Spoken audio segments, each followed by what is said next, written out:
नहीं है, बीजेपी पूरा हिंदू समाज नहीं है, आरएसएस पूरा हिंदू समाज नहीं है। आप हिंदू हो ही नहीं।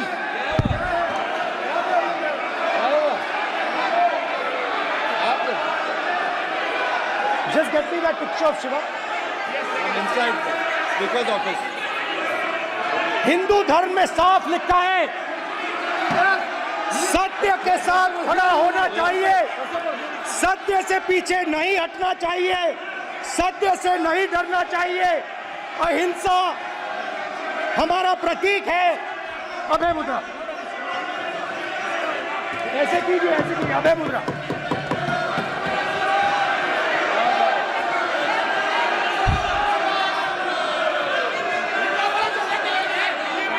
अब स्पीकर से कोई रूलिंग नहीं आएगा। Prime minister will not speak.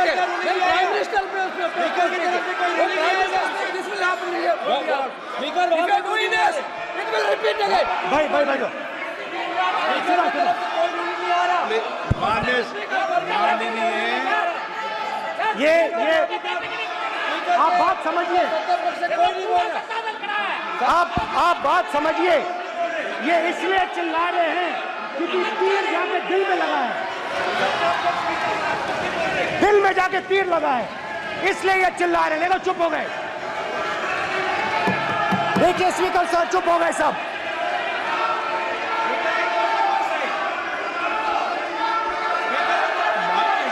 एक मिनट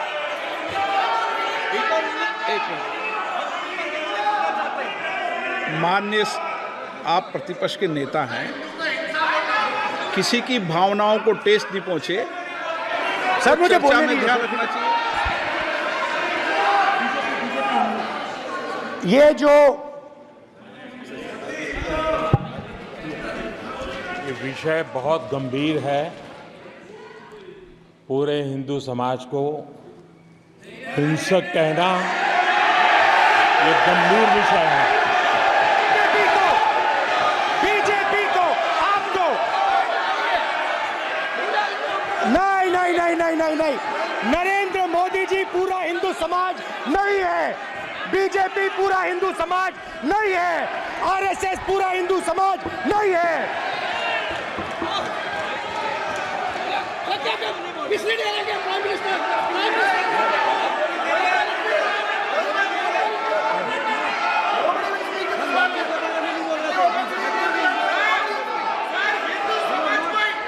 साल के बच्चों को भी नहीं आप तो छोड़ रहे, आप क्या करेंगे? केवल एक कर्म है कि गोली से उड़ा दो जी, मार दो जी, खिला दो जी, यही आपकी एक जी। हर बात के लिए पाकिस्तान, हर बात के लिए पाकिस्तान। क्यों भाई, क्या है वो? आपका कुछ लगता है? हाँ, जरूर लाहौर में जरूर बिरयानी खाने गए थे, कांग्रेस नहीं खिलाती, बिना बुलाए गए थे, और आज बात करते हैं, किसकी बात करते हैं? मैं ये कहना चाहूंगी कि इस भारत को मत तोड़िए। बड़ी मुश्किल से पटेल, नेहरू ने इकट्ठा किया है, आप तोड़ रहे हैं। आप नहीं कहते हैं, आप तोड़ रहे हैं, इसका विभाजन कर रहे हैं, लोगों को बांट रहे हैं। मैडम आप चेयर को एड्रेस करें, आपस में चर्चा लोग, ना करें। मैं उनको एड्रेस ही नहीं करती जी, मैं उनको समझती कुछ नहीं हूँ, वो है ही कुछ नहीं, जिनको बोलने की समझ नहीं है उनसे क्या बात करनी है। मैं तो ये कह रही हूँ कि इस देश को मत बांटिए, इस देश के टुकड़े मत कीजिए, नफरत मत फैलाइए। बहन जी चुप रहिए, अपनी बारी में बोल लेना जो बोलना होगा, अब चुप करके बैठी रहिए प्लीज। अब देश के टुकड़े मत कीजिए। आज जो हम इस स्थिति, आपका इसी सीए ने, आज जो आपका एक ही देश था, पाकिस्तान आपसे नाराज, चाइना आपको कुछ नहीं समझता, नेपाल भी आपसे खफा हो गया है, और बांग्लादेश था जिसको भी आपने इस सीएए से नाराज कर दिया है। आज वो भी सोच रहे, उसके 4 मंत्रियों ने अपना प्रोग्राम कैंसिल किया, एक उसमें कि इस देश में ऐसी बातें हो रही है। इतना ज्यादा आप कहते हैं कि यूरोपियन यूनियन को हक नहीं है बोलने का, प्रस्ताव लाने का, तो उनके एमपी क्यों ले आए थे? उनको कश्मीर क्यों ले गए थे? आपने खुद उनको इनवाइट किया है, आपने खुद इसको इंटरनेशनल बनाया है, आपने खुद इनको, दूसरे लोगों को इसके ऊपर दखल देने के लिए बुलाया है। और उन्हें नहीं बुलाया जब तक हमारी सरकारें थी, किसी की हिम्मत नहीं पड़ती थी हमारे देश की तरफ देख ले। आप लोगों ने किया है ये सब, अपनी करतूतों को छुपाने के लिए उन लोगों की मदद ले रहे हैं। आपके पास कोई प्रोग्राम नहीं है, आपके पास कोई कार्यक्रम नहीं है, केवल एक कर्म है कि गोली से उड़ा दो जी, मार दो जी, खिला दो जी, यही आपकी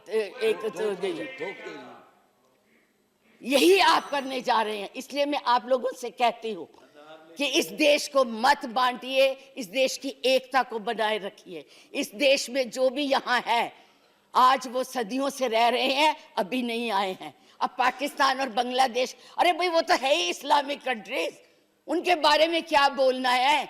हम तो सेकुलर, हम तो धर्म को मानते हैं। किस धर्म की बात आप करते हैं? किस राम की बात करते हैं जिसने अपनी मर्यादा को रखने के लिए जनता की बातें सुनी थी? उस जनता की बात सुन के उसने सीता को वनवास भेज दिया, और आप लोग बात तक नहीं करना चाहते। किस राम राज्य की बात करते हैं? किसको पूजते हैं आप? मंदिर बनाइए, जरूर बनाइए, लेकिन उनके आदर्शों को भी मानिए, उनकी बताई हुई बातों को भी मानिए। सिर्फ केवल कहने से बात नहीं बनती है, ऊंचे ऊंचे भाषण देने से नहीं बात बनती है। इसलिए मैं यही कहूंगी कि इस देश को मत बांटिए, एक रहने दीजिए, ये नफरत मत फैलाइए। ये आपके लिए भी और हमारे लिए भी बहुत धन्यवाद। 6 साल के बच्चों को भी नहीं आप तो छोड़ रहे, आप क्या करेंगे? आज कोई भी आपके प्रधानमंत्री के खिलाफ, आपके गृह मंत्री के खिलाफ, उनकी नीतियों के खिलाफ बोले, वो देशद्रोही हो गया है। उनको जेल में डाल दो, उनको पकड़ लो। इस तरह की भाषा ये एक भील जाति के लोगों ने महाराणा प्रताप का साथ दिया था, कहां थे तब? आज बात करते हैं देश को आजाद कराने के लिए अहिंसा का पाठ पढ़ाया। आप क्या जाने अहिंसा, जो लाठी लेके तो ट्रेनिंग देते हैं, आज लाठी की जगह बंदूक और रिवॉल्वर आ गए हैं। और हमने सिखाया आपको अहिंसा, आपने सिखाया है जनता को हिंसा, नफरत। मुद्दे पर बोले, इधर बोले, और चेयर को एड्रेस करें प्लीज। आप चेयर को एड्रेस करें। और आज तो मैं उपाध्यक्ष जी देशद्रोही की भी परिभाषा पूछना चाहती। क्या है देशद्रोही की परिभाषा? किसको देशद्रोही कहते हैं? मुझे याद है जब कम्युनिस्ट पार्टी ने भारत की आजादी को नहीं माना था, 4 साल के लिए बैन कर दी थी, लेकिन उनको देशद्रोही नहीं कहा था नेहरू ने। सरकार ने देशद्रोही नहीं कहा था। पंडित नेहरू के खिलाफ लोकसभा में वाजपेयी जी बोलते थे, उनको देशद्रोही नहीं कहा था। आज कोई भी आपके प्रधानमंत्री के खिलाफ, आपके गृह मंत्री के खिलाफ, उनकी नीतियों के खिलाफ बोले, वो देशद्रोही हो गया है। उनको जेल में डाल दो, उनको पकड़ लो। 6 साल के बच्चों को भी नहीं आप तो छोड़ रहे, आप क्या करेंगे? आपके पास ना तो कोई कार्यक्रम है, ना आपके पास भारत के लिए कोई नया सोच है, कुछ नहीं है। केवल एक सोच है कि कैसे इस देश को तोड़ा जाए। 70 साल में उपाध्यक्ष जी हमने पाकिस्तान का इतना नाम नहीं लिया था जितना ये 6 सालों में ले रहे हैं। हमारी महानायिका ने पाकिस्तान के 2 हिस्से कर दिए थे, बांट दिया था, और ये आज पाकिस्तान के नाम से डरा रहे हैं, और वैसे कहते हम बहुत मजबूत है। भारत को तोड़ने की कोशिश की है, भारत को बांटने की कोशिश की है, और कुछ नहीं किया है। मास वही करो। आज आप लोग इस देश को इस तरह से बांटना चाहते हैं। कुछ नहीं है, ना महिलाओं के लिए है। आज पूरी महिलाएं जो है इस चिंता में है कि हमारा भविष्य ठीक है, हम सुरक्षित है, वहां उनको कुछ दिया नहीं जा रहा। और मैं ये कहना चाहूंगी कि मैं पूछना चाहती हूं, क्योंकि आप बहुत इतिहास के बखे हुए हैं, मोहम्मद गौरी को किसने बुलाया था?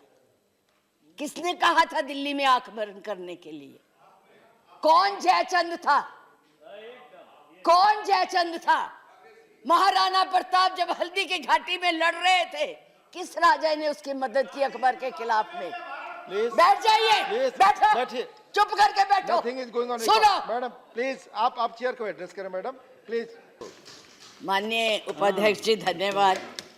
मैं ये राष्ट्रपति के अभिभाषण पर धन्यवाद प्रस्ताव के लिए खड़ी हुई हूँ, पर मुझे समझ नहीं आ रहा कि मैं धन्यवाद किस बात का करूं, कहां से शुरू करूं। मुझे लगता है, आप अब चुप रहिए, मुझे लगता है बैठकर इंटरवेन न करें आप। मुझे लगता है कि एक कुशल गृहिणी अपना ट्रंक उसको पेंट करके अपनी पुरानी चीजें उसमें डाल देती है, यही इस अभिभाषण में है। कुछ नया नहीं है, वही उज्ज्वला है, वही दीनदयाल है, और वही पे जो है मिशन की बातें हो रही हैं। बेरोजगारी की कोई बात नहीं है, महंगाई की कोई बात नहीं है, क्योंकि इनको उसकी चिंता ही। मैडम, मैं बस ये कहना चाहती हूँ कि इस बीजेपी सरकार ने पिछले 10 सालों में इस देश के लिए क्या किया, उससे बड़ी तालिका बनेगी कि 10 साल में क्या क्या कर सकते थे पर किया नहीं। 2014 में जो किसान मोदी है तो मुमकिन है सोच के और अच्छे दिन के ख्वाब देख के बीजेपी को वोट दे रहा था, आज 10 साल बाद वो बोलता है कि मोदी है तो नामुमकिन है। शायद अभी वो किसान है भी नहीं। तो इसीलिए मैं बोलना चाहती हूँ कि समय बड़ा महत्वपूर्ण होता है अध्यक्ष महोदय, और बड़ा बलवान। बंगाली में हम एक बात बोलते हैं कि समय गेले साधन होबे ना। इसका मतलब यही है कि अगर समय चला गया तो साधना नहीं होगी, अगर भक्त रूठ गए तो आराधना नहीं होगी। और 3 से 303 से 240 के आंकड़े बोलते हैं कि इस बार जो आप चले गए तो दोबारा लौटने की संभावना नहीं होगी। तो यही बोल के मैं अपनी बात खत्म करती हूँ। Thank you. अरे उधर वाले, बता इसमें बुरा क्या है, हवा के 4 झोंके अगर इधर से भी गुजर जाए तो। नाउ कमिंग कि पश्चिम बंगाल में नफरत की रणनीति और धोखेबाजी की राजनीति नहीं चलेगी। अध्यक्ष महोदय, मैं उम्मीद करूंगी कि आज आप मुझे पूरा बोलने का मौका दें। सर, नीट के घोटाले से लेके जीएसटी के बोझ तक, एयरपोर्ट की छत टूट जाने से लेके रेल पटरी से छूट जाने तक, तृणमूल कांग्रेस के सदस्य, हर सांसद देश के हर गंभीर मुद्दे पर चर्चा करेंगे। बस यही आपको बोलना था। रिस्पेक्टेड सर, हमारे किसान अपनी मवेशी को, अपनी फसल को माँ की तरह पूछते हैं। जिस खेत में वो हल चलाते हैं उस जमीन को नमन करते हैं। But does this major sector get support from the government? इसका जवाब अगर आप देश के किसान से पूछेंगे तो वो आपको यही बात बोलेंगे कि चाय से शुरू हुई थी सरकार और गाय पे अटक गई, और विकास की मौसी 10 साल में रास्ते में भटक गई। सर, किसान खुद क्या खाएंगे? अपने परिवार के लोगों का खिलाएंगे? अपनी गाय भैंस भेड़ बकरी को क्या खिलाएंगे? सर, ऐसे ही वारदात होते हैं जहां गरीबी से जूझता हुआ एक किसान उसको अपनी गाय भेड़ बकरी को बेचने में मजबूर करते हैं, और अंत में जाके वो अपनी खुद की जान ले लेते हैं। सर, पिछले 10 सालों में 1,12,000 किसानों ने इस देश में आत्महत्या की। एनसीआरबी की एक रिपोर्ट के अनुसार 10 साल में हर दिन इस देश में एवरेज में 30 किसान हर दिन अपनी जान ले लेते हैं। सर, इस देश के लोगों का यही है किस्सा कि जिसको जिताया वो राजा की तरह जाएगा और जिन्होंने जिताया वो फकीर की तरह। सर, ये बहुत गौरक्षा की भी बातें करते हैं। पहले खाना ही नहीं मिला, फॉडर क्राइसिस, फिर मिल भी जाए तो इतना महंगा कि किसान खरीद ही नहीं पा रहा है, फॉडर इन्फ्लेशन, और सर खाना मिल भी जाए तो पशुओं की बीमारी। उससे मुकाबला करने के लिए इस सरकार ने क्या किया? ये बोलते हैं कि गाय हमारी माता है, पर माँ की रक्षा करना इन्हें नहीं आता है। अध्यक्ष महोदय, हम सब जानते हैं कि इस मिनिस्ट्री के अंतर्गत डेयरी भी आता है, और भारत इस पूरी दुनिया में दूध के उत्पादन में नंबर 1 है, contributing to almost 24.46% of global milk production.